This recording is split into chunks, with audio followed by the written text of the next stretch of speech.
Hi, I'm Andrew Hales, and this is reading interesting comments that I found, elaborate comments. Let's get right into it. So this is on the video yesterday, the shitty video, the okay, hi, bye, or okay, bye, yes. I'm glad I put it on Law Extra. I was thinking about putting it on the main channel, but it wouldn't have been worth it.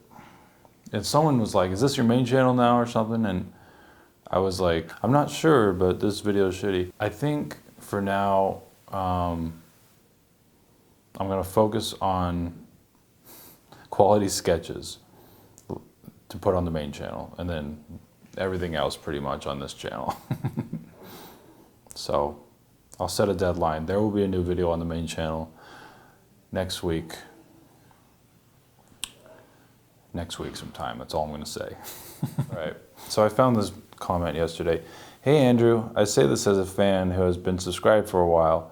I'm sure that we can all agree that your content hasn't been nearly as funny as it used to be for a long time now. I would say that this is due to the lack of human connection. If you think back to your funniest videos, they all include you making connections with people. In the recent videos that you have uploaded, all you do is say some cringy line as people just walk away from you. They think it's dumb and just shake it off. Make that human connection. Start some sort of conversation, like in your awkward laughing, unnecessary swearing.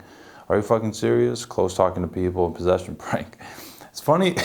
It's funny out of those you mentioned possession prank as well, because that's considered like one of my worst videos. Let me know that you are present, and let them know that you are present and aware. Then when you make things awkward, this will invoke the reaction that your audience craves for. I know that when filming a lot of your most popular videos, you were on Adderall, but I believe in you. Have confidence in yourself, and you can make your content awesome again. By the way, I love the vlogs. Chris Clark. Yeah, totally agree. I'm transitioning. I'm transitioning from, I mean, never say never, but I'm definitely transitioning again into sketches, and because I gotta grow up, I can't be fucking with people my whole life, pranks, college campuses. It's not mentally stimulating anymore. And when they are stimulating and I'm creating that connection, it's like I might as well just do a sketch. That's what I've come to the conclusion. And if I'm like doing some funky character, you might as well just be a sketch, Otherwise, yeah, because then the people are just props, and you're not really getting a reaction anymore. You're just performing your little character in front of them, and then they just look at you dumbly, and then Thanks for the constructive criticism. I definitely agree with what you're saying. I think a lot of the best moments are unplanned, and they come from starting an interaction with someone. And I think one of those best moments is the punch me in the face girl, asking a girl to punch me in the face. If you haven't watched that, that's a lot of people told me that's their favorite of mine, and it's like, because that was just like it's just a rare, cool interaction with a stranger. So I found this one on Piano Songs vlog that I did like a year ago. Andrew reminds me of one of those guys that is actually really talented, but too insecure to ever really give anything 100%. It would be dangerous to dedicate full force or effort into something, because it would put him in a place of vulnerability and leave room for true criticism of himself.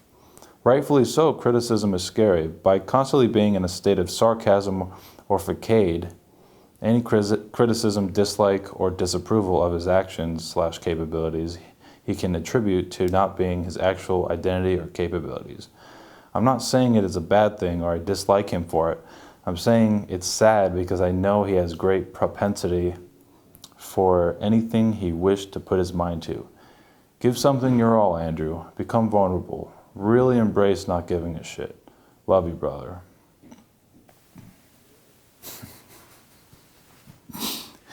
It is like, thank you. That's a really nice comment. Yeah, it's hard to be vulnerable. I don't know what else to say. Thanks. I'll try harder. I'll be more vulnerable. I can be vulnerable. I'll be more vulnerable. Ah, my pussy. Like what? What do you mean? Failure can be scary. But I don't know. All I can say is I will try harder to be more vulnerable. All right, so this one, it was a message on my Facebook page. It's a private message someone sent me. Hi, you seem like a nice person. Of course, I'd say that to anyone because I believe in people in general. However, I am experiencing some emotions which I usually don't. Parentheses, anger, resentment, animosity, and pity, as a result or watching several of your YouTube videos. I don't know you. I don't know what you do or what you've been through. Normally, from me personally, I'd give a person the benefit of the doubt to hear their stories, whines, bitching, and moaning, woe is me, petty BS. Naturally, I'd hope that most recent humans would do the same. I truly hope you are okay and are not at risk of hurting yourself or others, or anyone else. The point of my message to you is this. If you are going to speak about mental illness, and especially regarding social anxiety, depression, ADD, etc., know why you're talking about. Know why you're talking about what you're talking about. Do some research for yourself or be more truthful with your prescribing doctor. Why would you take a cousin of Xanax, i.e. Ativan, which is in the drug class of benzodiazepine, not a cousin, but in the same drug class, if you didn't understand and agree with its usage/appropriateness for your individual diagnosis? Instead, or asking any random YouTube subscriber, do you agree, blah, blah, do your own homework. If you like the effects of Ativan due to its purpose of easing severe anxiety panic symptoms, then awesome. That means your doc did a good job in diagnosing and prescribing the proper medicine to benefit your ever so inhibiting and dreadful nightmare of what the next day may hold for you. My advice, if you in fact do suffer from social anxiety and have been dismissed as well as prescribed a benzo to take as needed daily, and if you like the benefits of this med, then for the love of God, keep it to yourself and your doctor, of course. You don't want to go on the internet all fucked up on probably too many of your as-need benzo while also clearly drunk. Think about all the kids who suffer from the same issues regarding severe anxiety and whom are prescribed cousins of Xanax. And if you did your research, you know that addiction to benzodiazepines can lead to severe, if not life-threatening consequences. My intent on writing this very long-winded message to you is to not only say all the above mentioned, but also to wish you the best in hopes that you can find proper coping skills to aid you in this debilitating time of anxiety and fear of social interaction. I wouldn't feel as strongly about this if I myself didn't also suffer from generalized anxiety disorder. You should look up the details in the DSM, as well as maybe trying to DBT or CBT, big therapeutic remedies, rather than benzos or alcohol.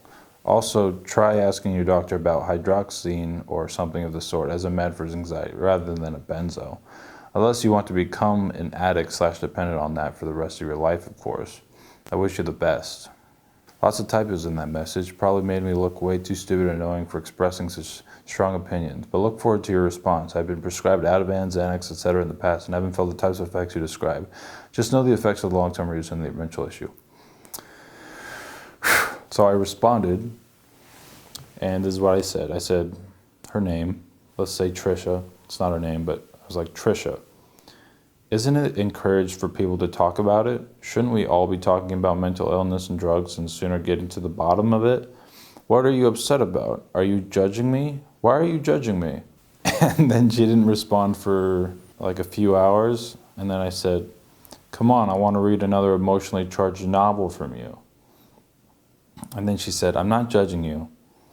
We should talk about it. You are right. I didn't mean to offend you. I just don't like ignorant people, and the few videos I watched appeared to be in that light. It sucks to feel like less of a person than everyone else around, even if one may seem like they have it all going on the outside. Ugh, it feels like death inside. So then I just said, no worries. Then she said, you're actually hilarious. Have you ever been to AZ?